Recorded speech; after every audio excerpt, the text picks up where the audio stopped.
Salut Michel, ça va bien? Moi je viens aux Amis du Mercredi principalement pour pouvoir retrouver les collègues, faire des petits entraînements et puis des fois un peu se la donner quoi. Des petits sprints, des petites accélérations. Ah ça envoie là. Et voilà, c'est la première année où vraiment là je pars toute l'année en Belgique ou aux Pays-Bas, donc ça fait vraiment bizarre. Bienvenue dans Ravito, le rendez-vous vélo du Télégramme. Ravito, c'est tous les vendredis à 18 h sur le telegram.fr et sur la chaîne YouTube du Télégramme. Le vélo breton ne se résume pas à la compétition. Il y a aussi tous ces cyclos qui se retrouvent chaque semaine pour partager leur passion. On a suivi l'un des groupes des Amis du Mercredi autour de Landerneau et croyez-le, ça roulait fort.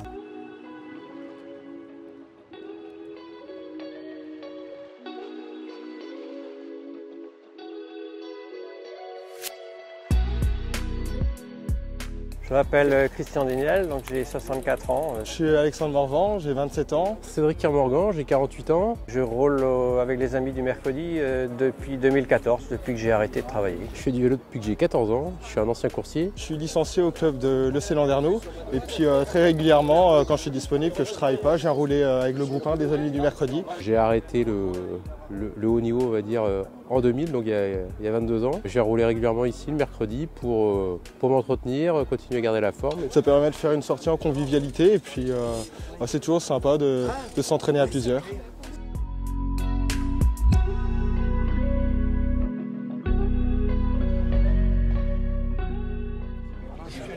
Salut Michel, ça va bien?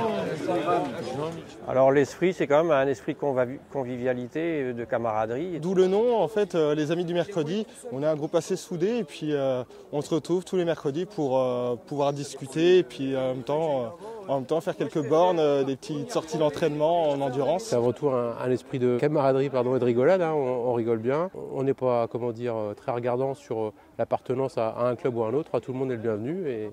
Et donc c'est l'occasion de partager les petites anecdotes sur notre sport préféré, et tout en faisant des kilomètres et entretenir la forme.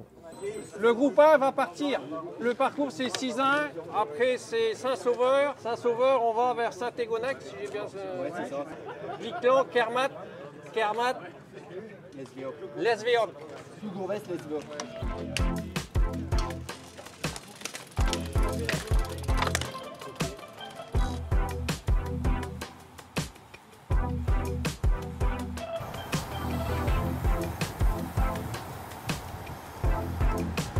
Ah ça envoie là.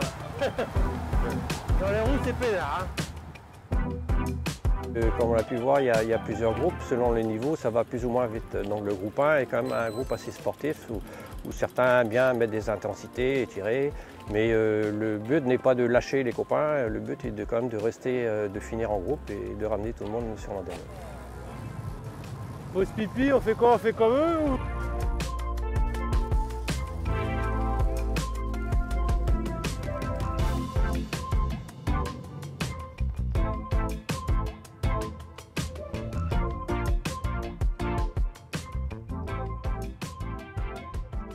Moi, je viens aux Amis du Mercredi principalement pour pouvoir retrouver les collègues, faire des petits entraînements et puis des fois un peu se la donner quoi.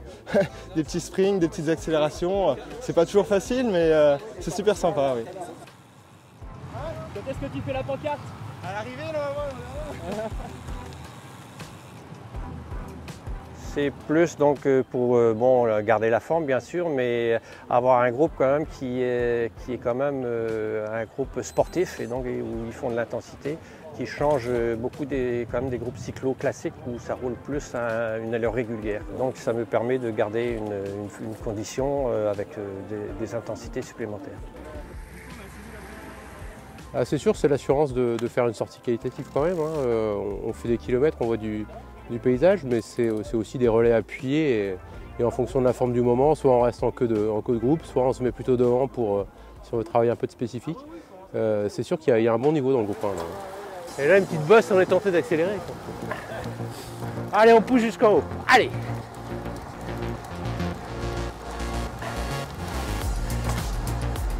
Ah, c'est grisant. Ah, j'ai l'impression d'avoir 15 ans là. Ah merde alors. Il manque du monde. C'est pas moi, c'est la télé. C'est pour ravito.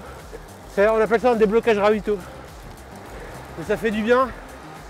Parce que sinon, on se complaît dans un rythme qui fait pas progresser en fait. Donc de temps en temps, il faut déboucher les gicleurs.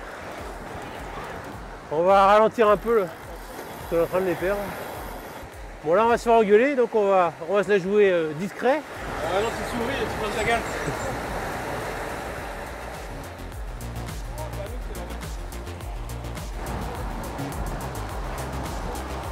Alors voilà le directeur sportif. Alors l'intérêt de ces sorties, c'est qu'on se balade dans les petits villages du coin aussi, c'est bien sympa.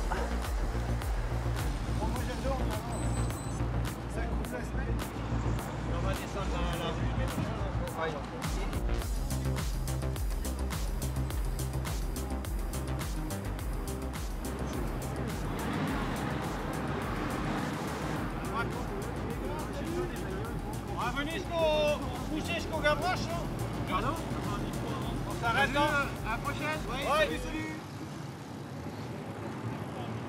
On va pas mettre pirate. Allez, au revoir.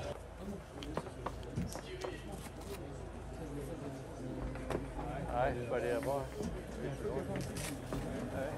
Ça s'est bien passé parce qu'ils ont été assez sages, non, mais on s'est aperçu qu'il y avait quelques-uns qui étaient restés avec le groupe 2, qui sont des nerveux aussi, donc peut-être c'est pour ça que la sortie a été plus calme qu'on aurait pu le penser. On a un petit 33 de moyenne, je crois. Donc c'est bien, c'est bien. Ça suffit pour les mois d'hiver, on va dire. Allez, allez, un chaîne là. Allez.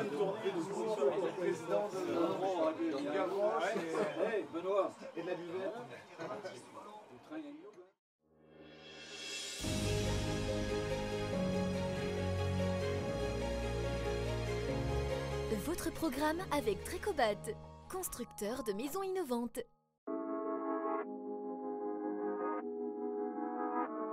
Deux infos au sprint et l'équipe Arkea Dames sera réunie la semaine prochaine du côté de Cissé-Blossac en Ille-et-Vilaine. Elle enchaînera avec son premier stage de l'intersaison à Locoal-Mandon dans le Morbihan. Élie Gébert et Owen Kostiou seront les premiers Bretons à en découdre en 2023. Les deux coureurs de l'équipe Arkea Samsic s'aligneront au départ du Tour Down Under en Australie dès le 13 janvier. Amandine Fouquenet est la numéro 1 bretonne du cyclocross depuis l'ouverture de la saison. La Brétilienne a enchaîné 2 podiums en Coupe de France et collectionne les places d'honneur en Coupe du Monde. Avant les grands rendez-vous qui s'annoncent, on a pris de ses nouvelles. Pour ma première partie de saison, je tire plutôt un bilan positif. Donc c'est sûr que cette année, certains ont dû être déçus. Par exemple, que j'étais pas présente à Camors en Bretagne, ça m'a aussi embêtée. Mais voilà, j'ai envie de progresser au niveau mondial. Donc voilà, j'ai décidé de me viser les Coupes du Monde cette année. J'ai fait 11e à Maasmechelen. Je sais plus trop c'était quand, mais voilà, c'est cette place-là. Et après aussi ma 12e place à Overijse, c'est mes 2 meilleures places en Coupe du Monde cette année. J'ai envie de confirmer mes places de 11 et 12 et voilà, j'essaye de me rapprocher au mieux du top 10 et après pourquoi pas espérer sur un bon jour rentrer dans ce top 10 et pourquoi pas aller chercher une meilleure place. C'est sûr que ça fait quelque chose de pas courir chez soi. Et voilà, c'est la première année où vraiment là je pars toute l'année en Belgique ou aux Pays-Bas, donc ça fait vraiment bizarre, mais je le redis encore une fois, j'ai vraiment envie d'évoluer au niveau international, donc il faut savoir faire des concessions. J'ai perdu mon titre l'année dernière et j'ai vraiment envie de retrouver ce maillot bleu-blanc-rouge, donc je vais tout faire pour le reprendre. C'est sûr qu'il y a Line Burquier qui sera au départ, après il y a aussi le retour de Pauline qui va être une concurrente de haute taille, et on a aussi les sœurs Clausel, Perrine et Hélène. Je pense pas qu'on peut pointer une fille du doigt, mais plusieurs, parce que voilà, je pense que tout le monde veut être présent le jour des championnats de France, et voilà, il faut pas se fixer une fille en particulier, je pense. Voilà, la pause ravito, c'est tout pour aujourd'hui. On se retrouve vendredi prochain à 18 h sur le telegram.fr et sur la chaîne YouTube du Telegram. D'ici là, bon week-end, bonne semaine et bonne course.